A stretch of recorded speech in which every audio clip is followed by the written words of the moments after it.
Hey, how's it going, everybody? My name is Jerome Taylor. I am the pastor at Eastgate Baptist Church, and I'd like to welcome you to one of our episodes we like to call Conversations. It's a chance for us to connect with you guys and our various crowd, whoever they may be, to help share what we've been learning together as we study God's Word during the worship gatherings at Eastgate Baptist Church and in our connection groups. And this past Sunday, July the 28th, was the start of a brand new series. Not a series on anything new, but a series looking back at what the book of Hebrews says about Jesus. The series is called Jesus is Better, and it's not trying to be clever or anything. It's just taking on the theme of the book of Hebrews that shares with us the many reasons that Jesus is better, using words that compare Jesus when it says that he is greater, he is better, he is more perfect, more excellent, he is eternal. And it's talking about the matchless, incomprehensible, yet revealed person that we celebrate as believers, as we celebrate as followers of Jesus. And so sometimes people wonder, why do churches make such a big deal about Jesus? Shouldn't they just be focused on doing good, trying to be good, and eliminating that? Why do they have to go into the area of Jesus? And so this study is meant to help us kind of highlight why it is so valuable, so incredible, and so important to know Jesus, trust Jesus, listen to Jesus, follow Jesus, love Jesus, share Jesus. And it also is helping us to understand why we have such a great foundation for talking about Jesus. It gives us highlights about who he is and what he has accomplished and what he says. But it helps us to be grounded and have a source, have a reason of why it is so good to know him, to love him, to follow him, why he is so good to us. This is needed in a day right now where you have a lot of different worldviews that would say, well, that sounds great for you, but why does that apply to me? What source could you give? What foundation? What reasoning behind these elements? It also helps us to understand a naturalistic worldview that says there's nothing worth really looking at in the supernatural. This shows us how big our God is and how good he is. So that's the highlight of, or the summary basically of what we're going to be doing as we look through the writer's presentation of the book of Hebrews, what the author, even though it's inspired by God, what the author was trying to communicate with the church, with the Hebrew people. And when we look at the book of Hebrews, it's very interesting because it has a lot of commonality with where we are. Many people don't understand that even though the Bible was completed over 2,000 years ago, almost 2,000 years ago, even though it was finished in that time, it still relates to where we are today. You see, the writer of Hebrews is writing to a people that are going through uncertain times, with suffering, with questioning whether or not Jesus is worth following and whether Jesus is worth sharing, and really if Jesus is all he says he is. And so that really connects us with where we are today. The Bible has a way of doing that. It is certainly timely, and the fact that it was giving in a certain time, and it comes to us in our time of need, but it is also timeless. It reaches out to us in ways that we didn't even know it would reach to us in every age. And so I'm very excited about our study in the book of Hebrews. And a couple things that come to mind when you're looking at Hebrews, what it teaches us, what are some big points?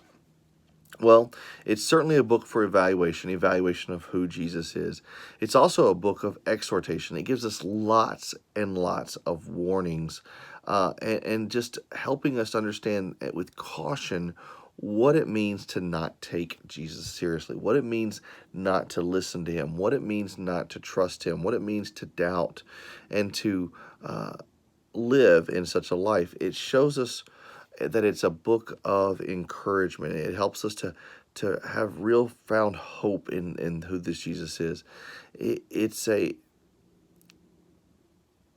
book that exalts Jesus. a book that holds him high and says, this is who he is. It's a book for examination as we personally relate where we are with the Lord.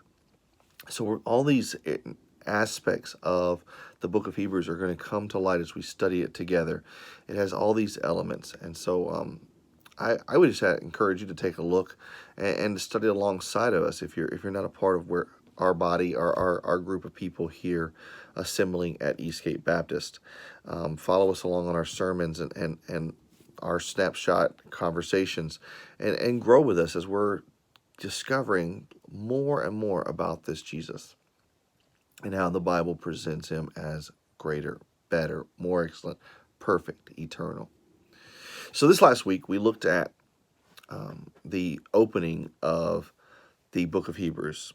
And a few things about this opening that gives us some things that it reveals to us. First of all, it reveals to us exposure of God. The book of Hebrews is not trying to prove the existence of God. It's not going out of its way to do that. It is automatically making it prevalent and has a presumption that the reader should know that God exists. And it makes no doubt. It says that God, who spoke to our fathers long ago through the prophets, that he has spoken to us, that he spoke in different times in different ways, but now he's spoken to us through his Son.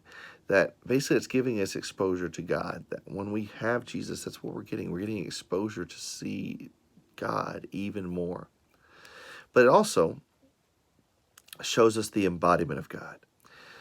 Now, it's really awesome that we have God's exposure to us. And by the way, that would not have happened aside from God's choice. That would not, we would not have been deserving and saying, hey, you need to tell us who you are, what you're all about. No, God, out of his grace, out of his incredible love, speaks. And that is so huge that we would have a God who speaks, that the supernatural makes himself known in the natural. He cares about us. But then not only does God speak, God sends. God sends, S-E-N-D-S, himself, his Son, to be the incarnate one, to be the embodiment of God, that the fullness of God resides in him. The radiance of God's exact nature is found in Jesus. That's what the book of Hebrews tells us. And this is how God has spoken to us. Other places in the Bible says that the Word that was at the beginning with God and the Word that was God, that Word put on flesh, and he made his dwelling among us. And we were able to behold his glory, the glory of the one and only, from the Father, full of grace and truth. It's talking about Jesus being the embodiment of God. So we not only get a greater exposure to God, to see him, we get the embodiment of God in Jesus to be near him. But then we also not only find this in the book of Hebrews, we find an explanation of God, who he is, what are his divine attributes, what is his nature like, what is it that this Jesus holds that explains to us more about God, that one, he is the creator, everything that's ever been made, he inherits it, he sustains it by the power of his word. He's not having to figure out some incredible math problem to keep everything together. He's not having to turn a crank or hold it under his burdens. No, by his word he upholds it. That he is the very image of God, that he is the mediator of a new covenant, that he is that prophet, priest, and king that says that he purged sin by his own blood. And now he holds that place of majesty, sitting at the right hand of God. It's this Trinitarian picture of God, that there is one God manifested in three persons. It's amazing what we see in the book of Hebrews, just starting out the gate with giving us the clue that Jesus is better. Jesus is like no other. Jesus is not just some man in a bathrobe that lived long ago. He was a martyr. He was a teacher. He was a preacher. He was a wise prophet. There's all those things that he was. But the book of Hebrews says he not only was, he is, and he always will be. And that more than anything, Jesus is not just these things. He is the eternal and glorious King. He is God that came to man. He is God who made a way for man. And today, as you're watching this, I hope that you not only have an appreciation of Jesus or are a fan of Jesus, I pray that you know what it means to follow him and are growing in that relationship with this God who in his incredible grace made himself known to you. That is the beauty and the power of the gospel, that God who wants to speak and give us exposure to him, that God that sent himself to be the embodiment of who God is and gives us his word as an explanation, showing us who he is and what he does and what he says.